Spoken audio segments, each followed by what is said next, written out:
I was compelled to do this. Now, you always hear that saying, surrender to God, surrender. And I never quite understood what that meant, surrender to God. Because I always believed it did.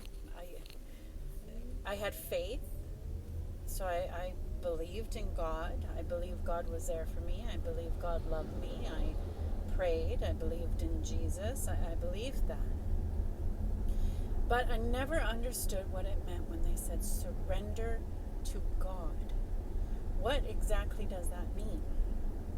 Well, in helping so many spiritually grow, it's funny because the words that come to me for them are starting to make sense for me. And it's like they say, practice what you preach. And it's always talking about surrendering.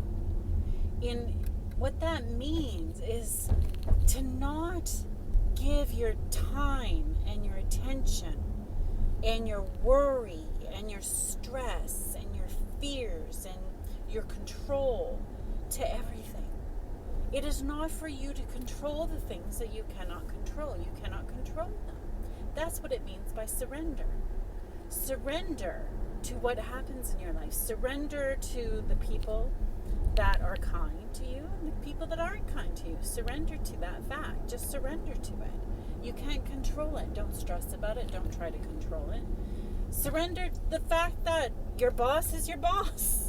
Your boss is if you concentrate on all the things that are annoying you about your boss, what you're actually doing is saying, universe, bring those things forward more.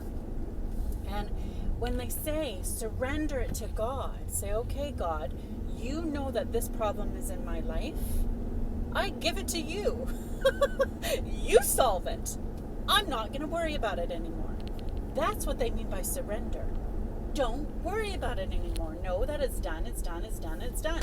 So your job is just to sit back, try not to control it anymore, and not to let it affect you. Whatever the actions are, not to let it affect you. Know that God is working behind the scenes. God is working at it. That is what it means by surrender.